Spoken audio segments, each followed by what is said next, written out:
streaming thing. Facebook seems to be pretty easy to use, but I thought I'd try it this way. Now you can comment on my Facebook post, but I won't see it till later. You've got to have YouTube and go over to that live stream to get onto a live chat. That's the part I really kind of don't like, but hold potentially inappropriate messages for review. I say go for it. Not now. I'm in the mood for an inappropriate message. Okay. Looks like we got about the same eggs this week. That looks like probably maybe 1.5 dozen. No, there might be 2 dozen here. God bless them. That's all I have to say about that. Those chickens. They finally got to get out. Somebody dinged me. I think that was a Facebook. They finally got to get out, day before yesterday. Only to then be snowed in once again. So, there you go. Now, so anyway, I see we all still have phones and internet today. I knew we would. They're still on the news flipping out. I heard the whole unprecedented comment again, which is just dumb because it is not unprecedented. It's been done a lot by a lot of presidents. I say the precedent has been established a long time ago. So what is going on? Hopefully everyone is well and not horribly snowed in. We're getting more again tonight.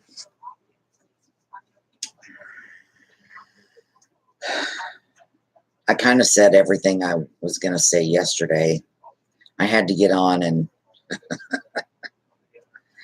put my 2 cents in about it.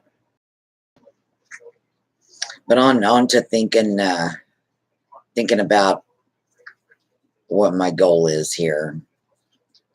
And you know what? I also have the impression that there is a lot of you that are not paying attention. And there's nothing I can really do about that. I can put the word out. I can try to educate you on what's happening. But I can't pay attention. I can't make you like my videos. I can't make you, share my stuff.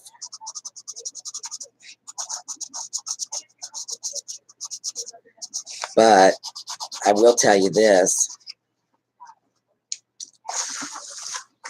Don't come running to my house. Because I'm going to open the door and look at you and go, huh. Told you so.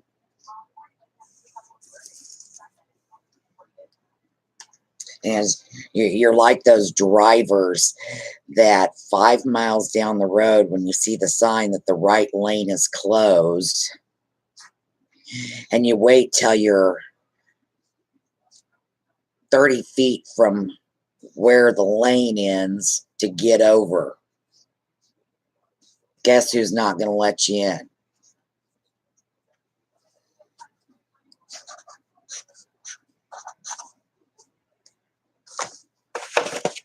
Oh well, not much I can do about it.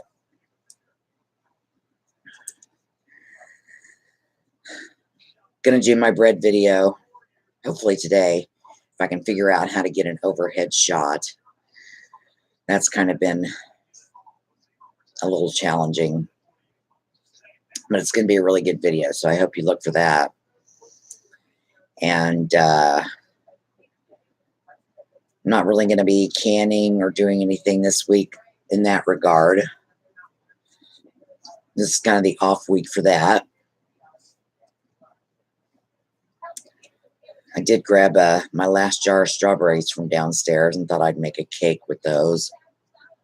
So that'll be good. We'll be eating on that later because, because I need cake. We always need cake. What the hell? I'll go on a diet when...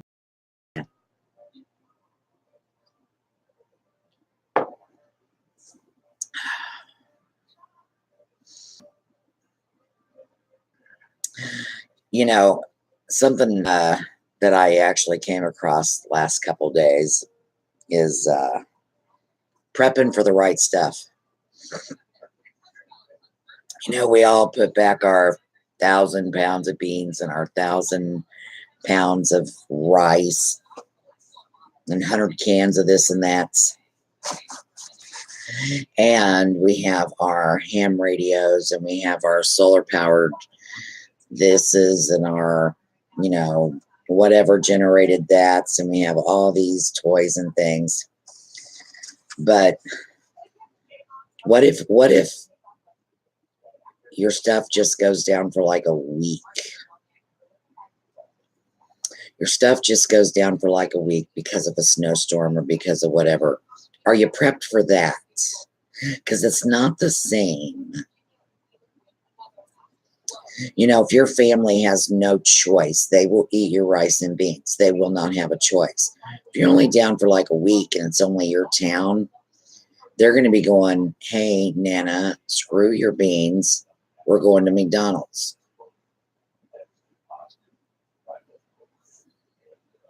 So, are you storing food that your family will eat during a short-term event?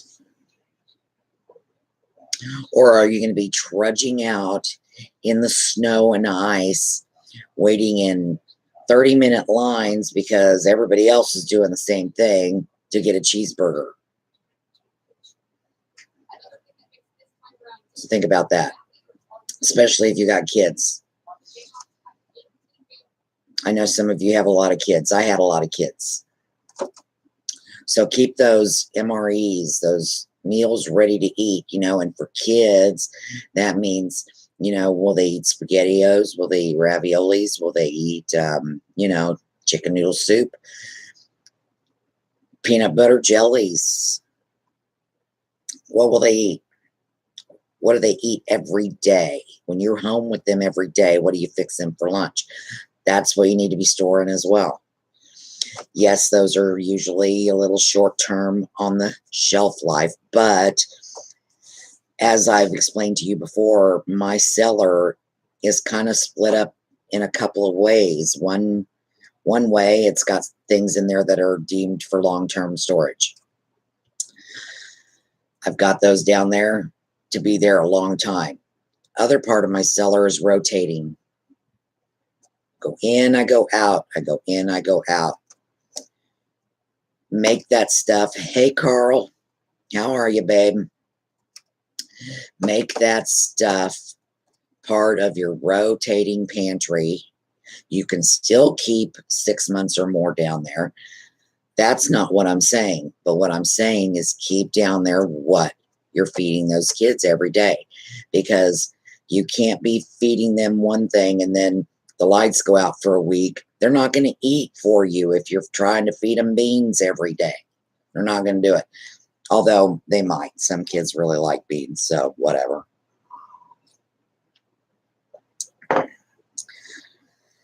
So don't forget those short-term emergency situations as well.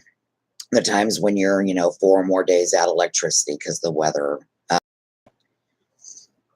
Maybe you're going to go under a boil order. Maybe, it could be anything.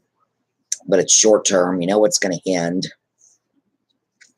And you're not going to want to eat beans and rice for 4 days. You're just not going to. So, because your choices are there. Now, if shit really hits the fan, you will not have a choice. And yeah, you'll probably eat the beans and gladly. But it's a different type of situation. Those little sterno burners, they don't work. They are made, those little sterno burners are made for like caterers to keep your food warm on the catering table. They're not meant, they won't even boil water. So make sure you've got a way to cook that food, be it a little bitty grill, one of them little hibachi grills. You can use charcoal. You know, make sure your gas grill has gas in it. Keep the snow and ice, keep it covered so that, you know, you can uncover it and cook on it. You know, the weather may not be permitting that you can run out back and build a fire. Maybe you live where you can't anyway. So, and some people say, oh, well, I'm not going to. Rocket stoves are awesome. Yes, they are, Carl. I have not tried one, but I have watched a lot of videos on them. And yeah, that's definitely the way to go if you're able. No doubt about that. I think my boss even has like an actual one that he got for camping. But you're going to need to be able to cook that food for 2 or 3 days. Everybody, oh, here's what I was saying. I heard some doomsdayers say, oh, you can't build a fire in your backyard because then all the zombies will come and know you have food because you have a fire.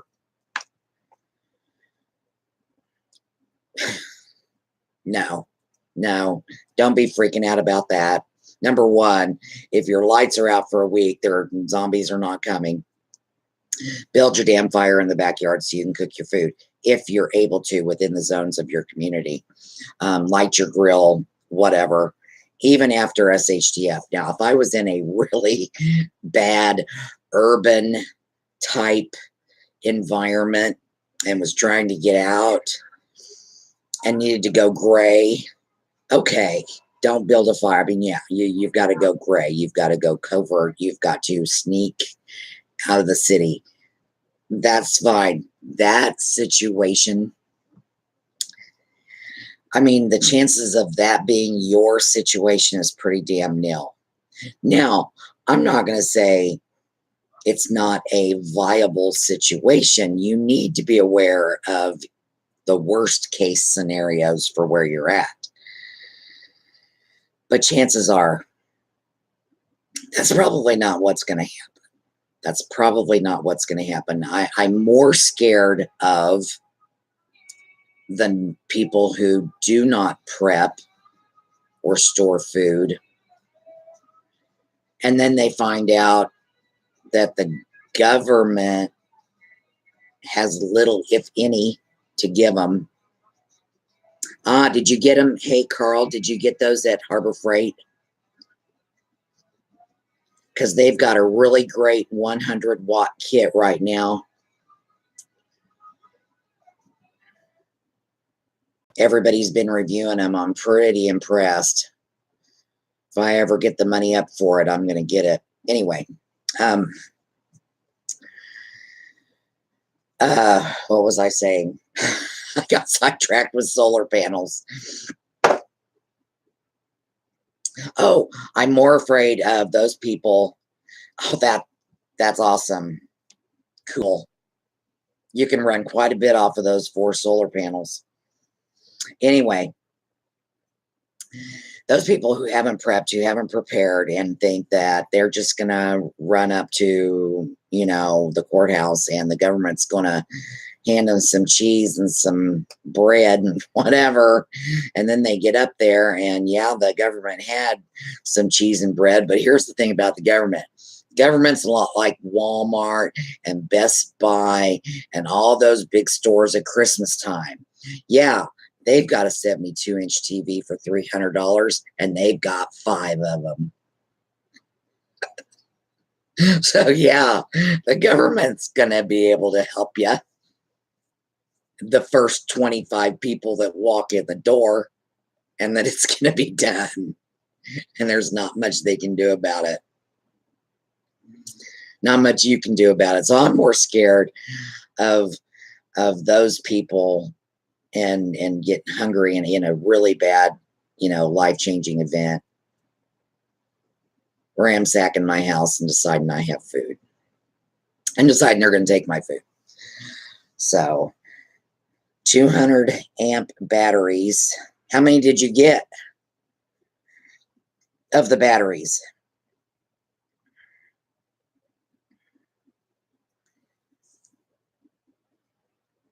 Two of them? Huh. Can you charge them at the same time, or do you charge one up and then leave it sit? Can you, I guess what I'm saying is, can you stagger them, you know, charge one, use it, and then charge the other one while this one's being charged? You know what I'm saying?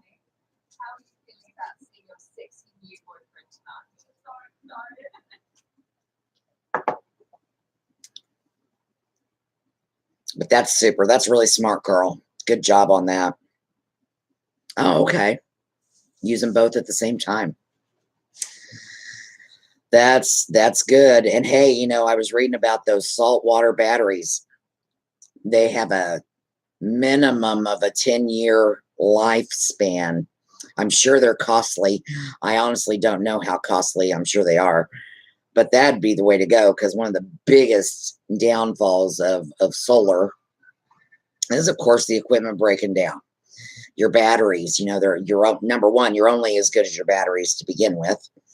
They lose power over time, and eventually just quit working. They don't last forever. As we all know, we've all had to buy batteries.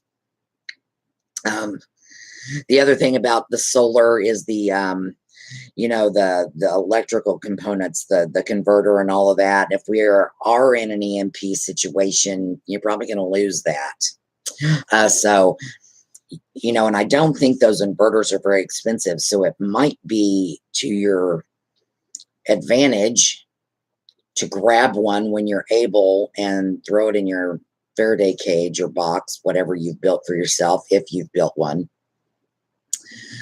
so that if something does happen, you've got a spare that you can switch out.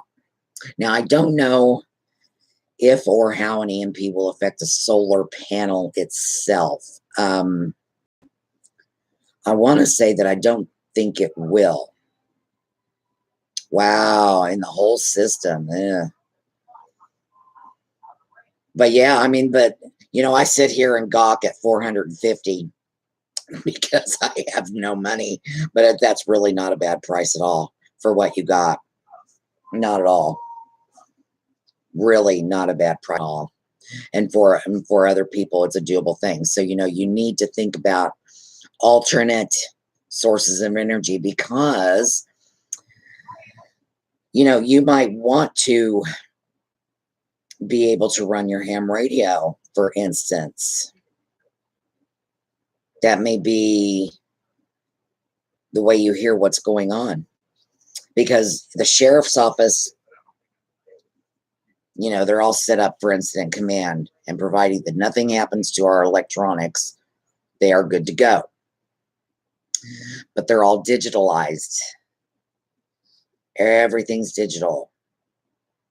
That cell phone tower goes down, they're dead in the water. So unless they have an analog backup, they're not talking to anybody and nobody's talking to them.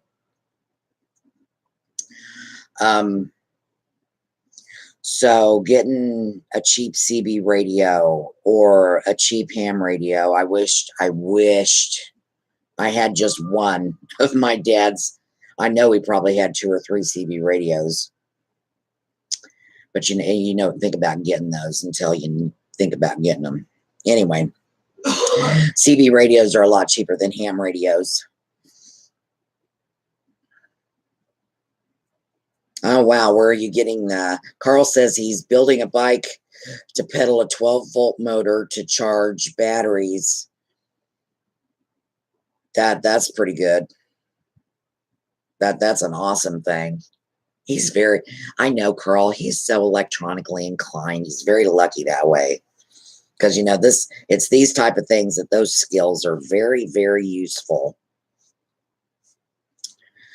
Where are you getting the motor? Are you just buying a motor, or are you using a motor off of something else? The other day, I watched a guy try to make a wind turbine from a ceiling fan. and he was an engineer, and he went through the whole thing. And because it was actually something I'd always thought. I thought, well, why wouldn't you be able to do that? Motor out of a treadmill. I have one of those. Interesting. Anyway,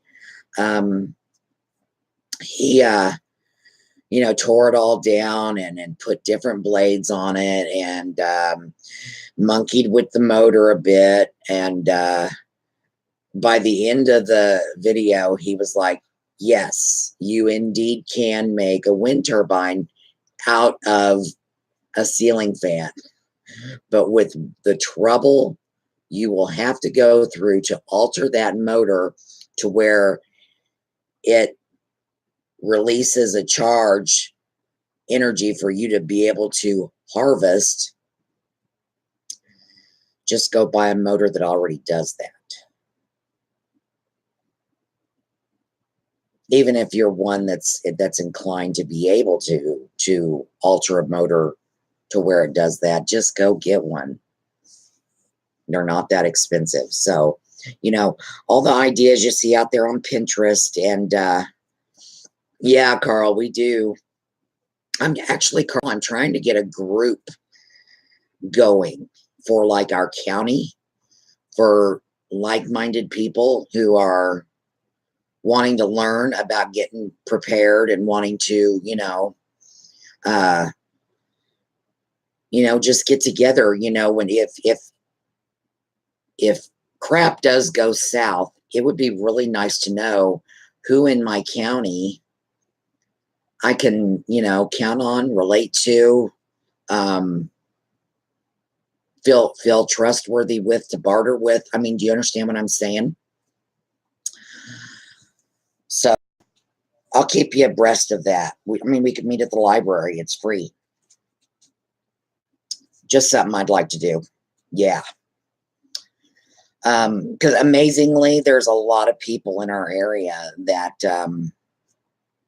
are paying attention, and I have the resources to bring in some people who really know what they're doing regarding tactical things and regarding emergency preparedness.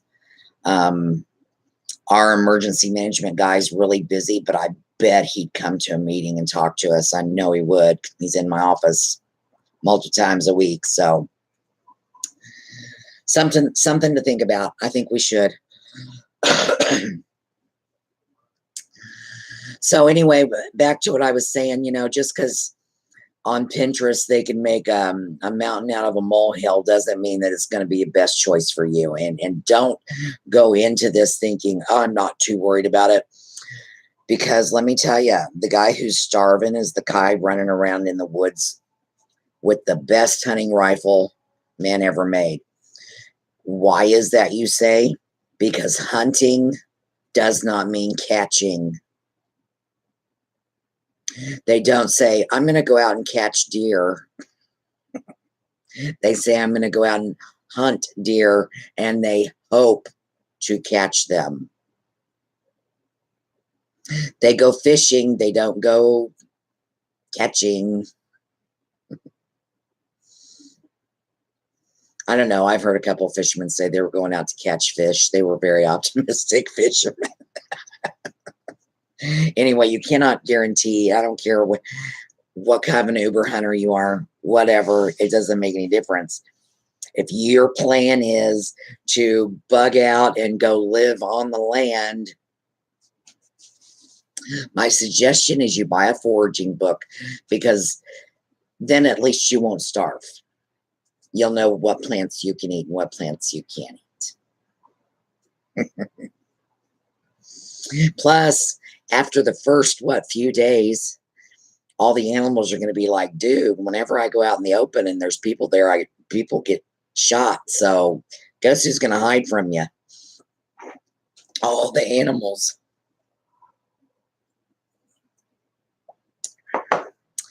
So anyway, well, I hope you got on the internet yesterday, and I hope you did some research, and I hope you researched your resources as well, so you didn't just take what everybody was saying, as the God's truth, because it's not going to be necessarily. Don't freak out about Trump. It is what it is. He's not doing anything any different than has been done before. Do pay attention. That's what I always say to you. Don't freak out. Just pay attention. Understand what is happening. Completely understand what is happening. And that way you won't when it's time to freak out. And then don't even freak out then, because you can't be freaking out about anything. You just got to deal with it. So I'm going to get things ready in the kitchen to make bread. I think I'll make a loaf of bread. One loaf of bread lasted me last week. I was the only one who ate on it, which was just a shame. Oh, well. I'm actually going to make French toast with the rest of the loaf here in a few minutes. Yum. I'll make a loaf. I'll make rolls. I think today may be chicken day. I was thinking about doing some deviled eggs. Nothing like that to break up the winter blues. A little summer food. That, and I need to use up some eggs. I gave 3 dozen away to my daughter yesterday. So that'll, I mean, I'm not overran with eggs down there. Don't get me wrong, but I got, I don't want to go into spring when these broads decide they're really going to take off and have a whole bunch of eggs left over from wintertime. So anyway, we'll see how this YouTube thing went. Thanks, Carl, for watching my video and talking to me. And yeah, man, I will keep in touch with you about getting a group within our county to, even if we meet just once a month. It's nothing that has to like take over anybody's lives. But, I think it can help start spreading some awareness and getting people thinking. The more people that just slightly prepare, the better everybody's going to be, because nobody's going to be freaking out. So I'd really like to get that awareness spread and talk about things. So anyway, I'm going to end this stream. Let me know on the Facebook page how this, if you liked this or if you didn't like this. Been trying to build my YouTube presence a little bit. My Facebook presence, it's okay, but I've been really trying to do that. So that's why I went live here today. So anyway, I will catch you later in the bread making video. Nana Prep out.